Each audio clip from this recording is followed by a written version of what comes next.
Welcome to Digital Detectives, reports from the battlefront. We'll discuss computer forensics, electronic discovery, and information security issues and what's really happening in the trenches. Not theory, but practical information that you can use in your law practice, right here on the Legal Talk Network. Welcome to the 125th edition of Digital Detectives. We're glad to have you with us. I'm Sharon Nelson, president of Sensei Enterprises, a digital forensics, cybersecurity, and information technology firm in Fairfax, Virginia. And I'm John Simek, vice president of Sensei Enterprises. Today on Digital Detectives, our topic is this how the world ends? Artificial intelligence and American security. Before we get started, I'd like to thank our sponsor. We'd like to thank our sponsor, PINow.com. If you need a private investigator you can trust, visit PINow.com to learn more. Today, we're lucky to have as our guest Brigadier General Patrick Huston. He is stationed in the Pentagon in Washington, D.C. as the Assistant Judge Advocate General. He's keenly focused on privacy and the legal and ethical development of artificial intelligence, robotics, autonomy, cybersecurity, and other emerging technologies. He was also the commanding general of the federal government's only ABA-accredited law school. Welcome to the podcast, General. Thanks, John. Thrilled to be here for the 125th episode. Yes, you struck a good one there. Welcome very much. We're delighted to have you. John gave you a brief introduction, but maybe you should surprise me. What can you tell our listeners about you that's not in your bio? Well, Sharon, I'll tell you three things. First, I'm a human rights lawyer. I've spent most of my career focused on enforcing international humanitarian law and protecting civilians and privacy out there.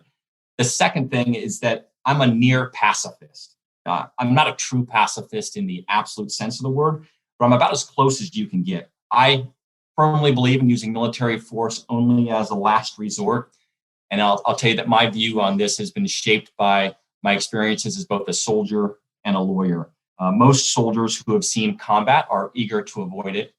And as a lawyer, I believe in the rule of law, and international law is very clear that military force should be used only as a last resort. And I take these two things, that I'm a human rights lawyer and a near pacifist, because they're not typically traits that most people associate with an Army general. But I want to make sure you understand my perspective.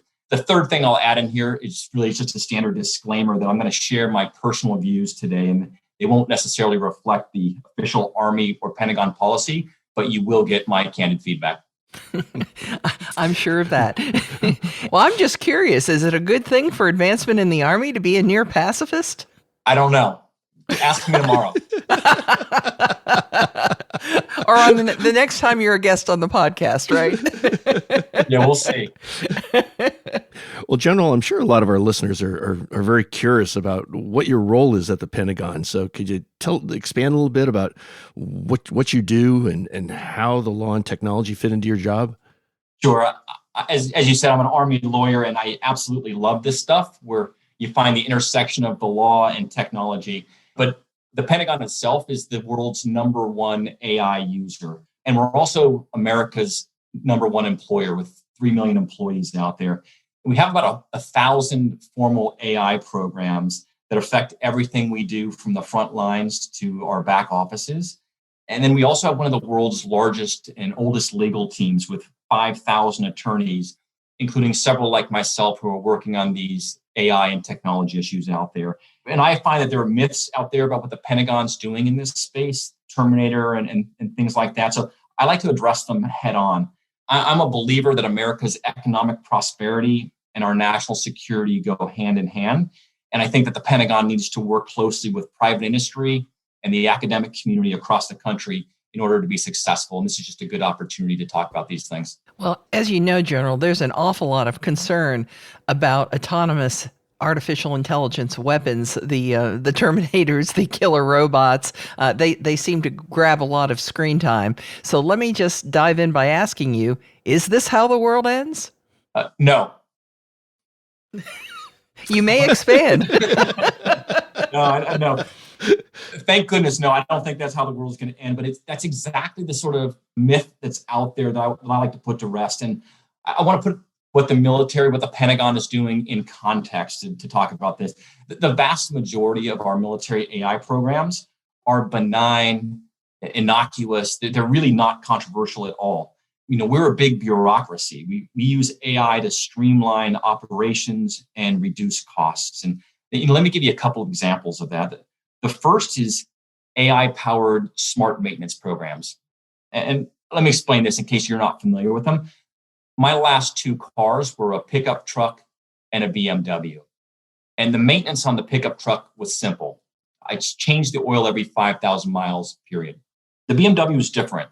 It has an AI-powered smart maintenance system that tells me when to change the oil to minimize costs. And if I change the oil too soon, I'm just wasting time and money. But of course, if I wait too long, then I risk a breakdown and huge repair costs. So the BMW system monitors how I drive and the operating conditions. Am I harsh or gentle, or the conditions really, really terrible? And then it compares my driving to all the other BMWs out there and their maintenance costs and their drivers and their repair data.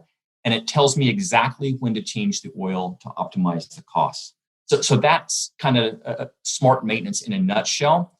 But let me tell you why that matters at the Pentagon.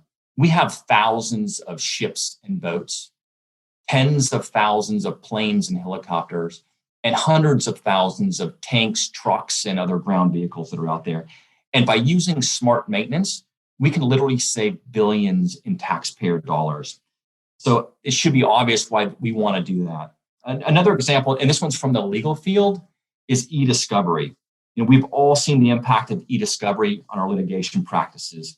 Instead of the old days where we would send associates into some dark room to sift through bankers' boxes full of files, AI-powered e-discovery tools can sift through terabytes of data, files, emails far faster and far more effectively. They can detect relevant and responsive documents. Multiple copies of the same email is delete all the unnecessary ones. It can flag privileged information to not be disclosed to opposing counsel. And it does all these things far faster, far cheaper, and far more reliably than the human associates out there. So again, these are examples of the vast majority of our military AI projects. The Pentagon is just leveraging these AI tools to be more effective, more efficient, and to reduce costs out there, just like most large organizations across the country. Well, General, let's expand a little bit more and talk about the weapon systems. Even though it's just a small part of the Pentagon's overall AI effort, I'm sure it's probably pretty scary to those folks that really don't understand it. What about those killer robots that Sharon talked about? No, that's a fair question, John, and it's one we get out there. I will tell you that the Pentagon has devoted a lot of time and effort to make sure that we do this properly, absolutely correctly. We are completely committed to the legal and ethical development and use of weapons. A couple other things about there. We're very careful to strike the balance between autonomous systems and then human decision-making. The Pentagon rules require us to exercise appropriate human control over the systems and then full human accountability for employing those systems. I'll tell you, these autonomous weapon systems out there have the capacity to be very effective. They can change the speed and the nature of war. And in a global competition, that's really important. Everything's relative. You can't fall behind your opponents out there. I'm competitive, very competitive. I like to win. And I feel like I owe it to the American people to ensure that America's military is ready to win so that we can avoid a war through deterrence. So that's kind of the background here, but I want to share some insights specifically into these weapons efforts out there. As I said, in context, AI weapons are only a small portion of our AI projects. And many of those weapons projects are actually defensive weapon systems that really aren't controversial. And I'm going to give you an example of one. Anyone who's been to Iraq or Afghanistan is familiar with a system called the CRAM. It stands for the Counter Rocket Artillery and Mortar System. And what it is, it's this system that scans the sky with a radar for incoming rockets or artillery that are being shot from the enemy at you. And when it finds one, it does three things at the same time. First of all, there's a loudspeaker that goes off and says, "Take cover, incoming rounds." Everyone calls this the big voice. At the same time, there's a radar that locks onto the incoming rocket. And then third, there's a machine gun that starts firing to hit this incoming rocket in the air and hopefully detonate it in the air. And all of this happens simultaneously in just a few seconds, far faster than any human could ever make any decisions here, because that's really all the time you have with an incoming artillery round. And as I said, we've been using these defensive systems for years, and there's really no controversy there. But it's really the autonomous offensive weapons that could detect and select targets on their own that have people very uncomfortable because of the potential and risk for errors here. And that's what drives the controversy. And that's really what gets 100% of the attention here. I'll tell you that we recognize these risks in the Pentagon, and we're very careful to follow both the law, but also higher ethical standards. Well, I hope that's true because I know a lot of people worry about it. How is the Pentagon dealing with the risks of these AI weapons? And if I can ask another question in context with that, and what about other countries? I mean, I don't have to tell you that some are pretty much moral renegades. They may not follow the same rules or comply with the law. What do we do then? Now, the U.S. military, we follow the law. That's who we are. That's how we operate. That's why we have so many lawyers. And I'm very proud of our legal team and our commanders, our clients out there who are always willing to take the high road. You are right, though, Sharon. There's always the risk of noncompliance out there. You've got terrorist groups, rogue nations. They're not going to follow the rules. But honestly, that's nothing new. We've experienced that throughout history.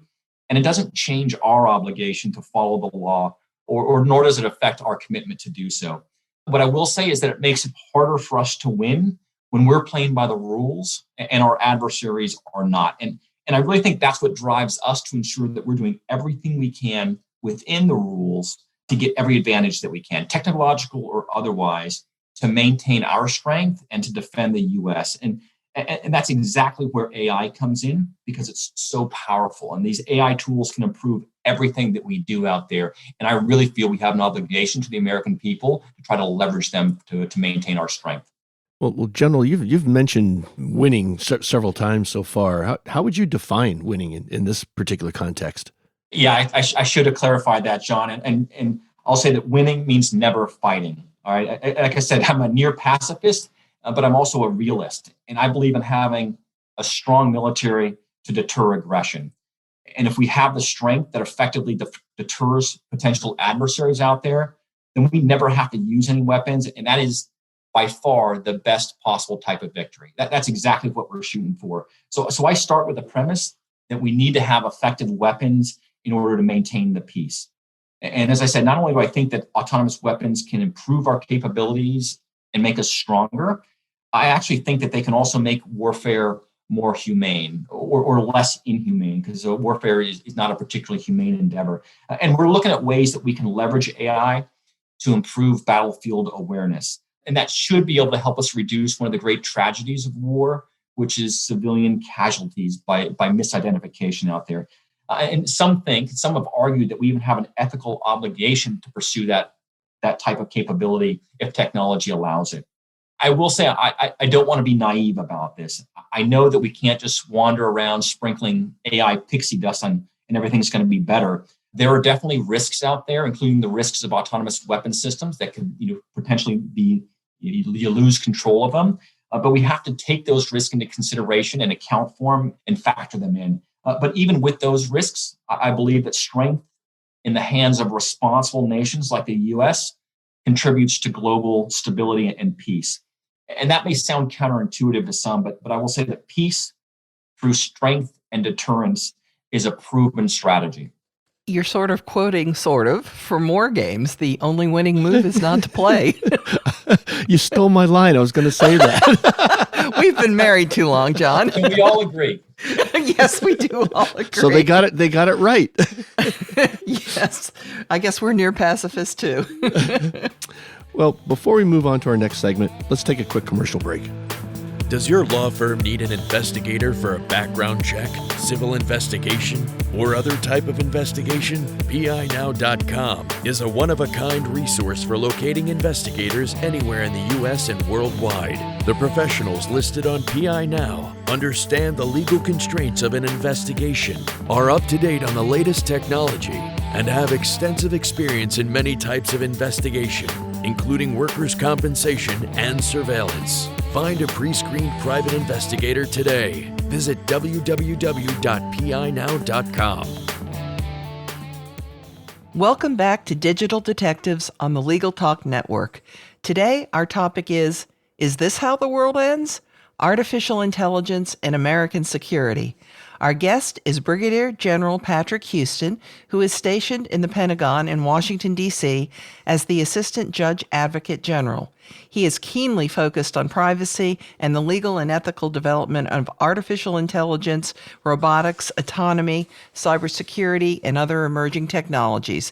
He was also the commanding general of the federal government's only ABA-accredited law school. So, General, some Silicon Valley workers have suggested rather firmly that AI should not be used in war and that their companies should be boycotting military applications. How do you answer their concerns? Sharon, I actually think that their concerns are valid, but I just completely disagree with their solution. I am familiar with the background on this, and as you said, there were some tech company employees who threatened to boycott work with the U.S. military because they were concerned about how the AI might be used. And again, I think that's a fair concern. I don't think they fully understood what would and would not be done with the technology, and that contributed to their discomfort. So even though their concerns weren't completely accurate, I vehemently disagree with their approach. In fact, I think that a boycott would have the opposite impact of what they had intended it.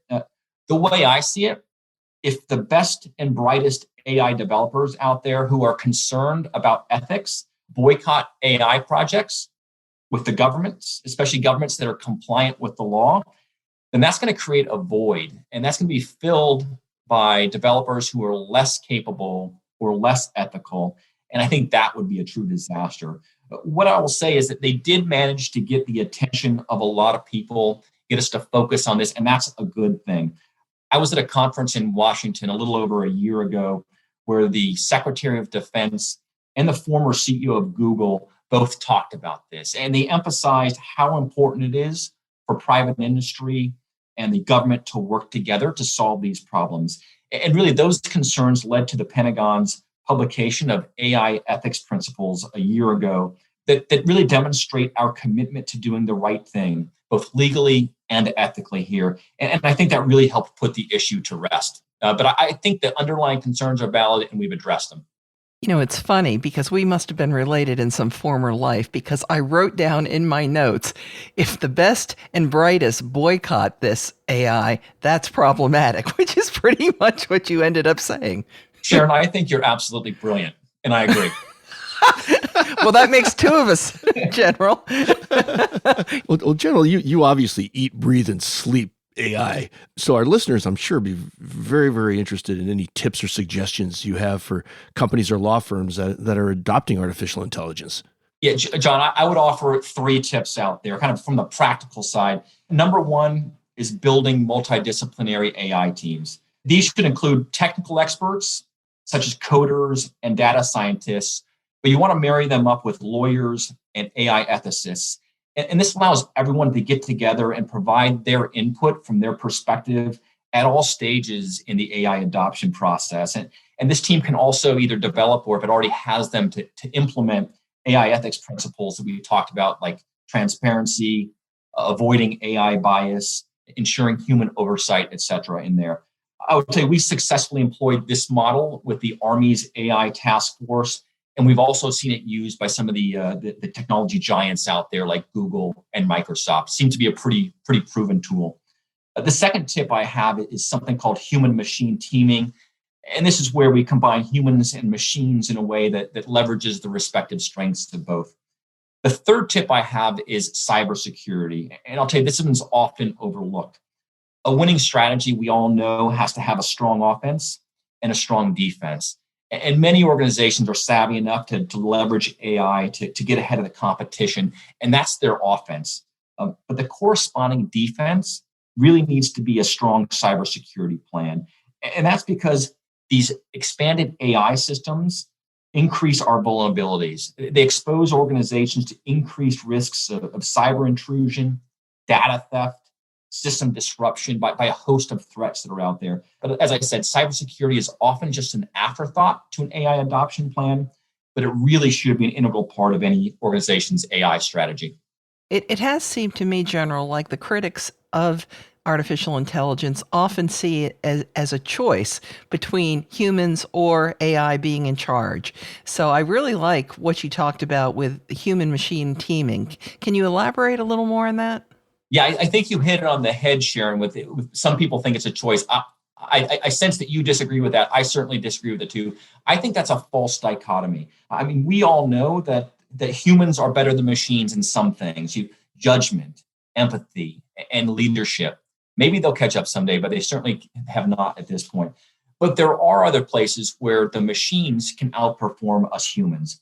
They can analyze lots of data, conduct fast computations, do boring, repetitive tasks consistently again and again, where you and I would get bored and lose interest and start missing things. So really the key, in my view, to successfully adopting AI is to combine humans and machines in a way that, as I said, leverages the respective strengths of each. And it's a simple concept, but again, some people out there will suggest that it's an either or choice. You have to choose one or the other. And as I said, that's a false dichotomy. You can have both, and you can have the best of both. General, you mentioned a shift in how technology is developed and that it's really easy for companies to work with the government. But I think a lot of our listeners will find that surprising. How can you share with them some ideas on that? Yeah, this is actually, I'm glad you raised this, John, because I'm not only do I find it interesting, but I'm kind of a geek in this area. I think it's important, particularly for the lawyers out there. And to kind of paint the picture here, I'll say that technology used to be driven largely by the Pentagon and defense spending back in the 20th century. But that was the old model where technology was developed for the military over a decades-long process using an industrial age model. It was very slow, but it did produce impressive results. Think of like the stealth bomber, all sorts of other technological areas where this was employed in the 20th century. You had nuclear technology, the space race, computers, GPS, even the internet itself. All of it was high tech that was developed for the military and later migrated for civilian use. But this is the paradigm shift. Our current 21st century model is the exact opposite. Most of the new technology out there is being developed by the private industry for commercial markets. Think about AI, encryption, collaborative robots, 5G communications, 6G communications now, all of this being rapidly developed by the giants like Microsoft and Apple and Google, but also by hundreds of small, innovative startups, Silicon Valley and elsewhere across the country. And they're doing all of this at the speed of market, super fast. And then the military comes in, we shop for the tech that we need, we buy it from the private companies, and then we integrate it into our military programs. So this is a change, but what's the takeaway for lawyers and companies out there? I would say forget everything you've ever heard about government contracting and red tape. We have switched to a totally different model because this requires a new government contracting process to keep pace with these rapid technological changes and the changing face of the companies that we're dealing with out there, from the big, huge defense giants to these tech startups. And what we're seeing are new streamlined contracts that are far easier, faster, and more flexible. And again, I think this is great news for both lawyers and their corporate clients because it opens up a massive, lucrative market in defense technology. General, there are a lot of people who work for legal tech startups that listen to this podcast. Is there a resource that you would send them to so that they could learn more about this? Yeah, we have a list of websites that it's like a match.com for military requirements and vendors or small contractors or startups that might have products that satisfy those needs. It's a list of websites. I can get it to you after this and post it perhaps on the website. Yes, we can put it in the description. That would be great. So another question that I have for you is what technology most concerns you and what keeps you up at night? And then I'll tell you if you and I have the same answer. Okay, so you want me to publicly reveal my nightmares? Is that right? Yes, that's it exactly.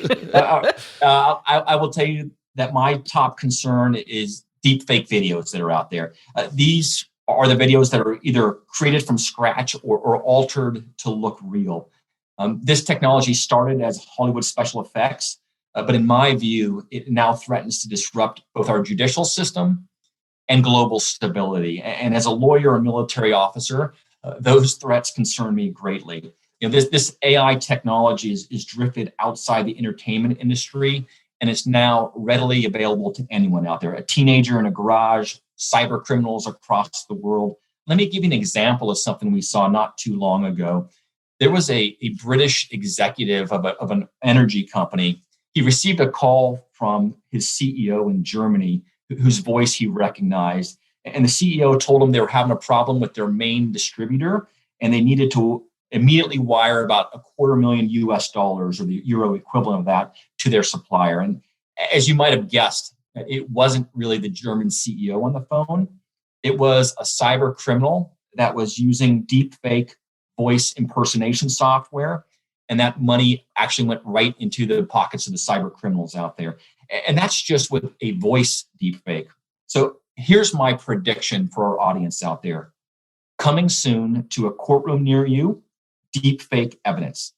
And you're going to see it in both civil and criminal cases, any place where the stakes are high. And obviously, manufactured evidence can erode the integrity of our judicial system out there. A picture used to be worth 1,000 words, and a video was worth 1,000,000. But with deepfake technology, seeing is no longer believing. And you carry that over onto the grand international scale. And we've seen sophisticated election interference and deepfake propaganda.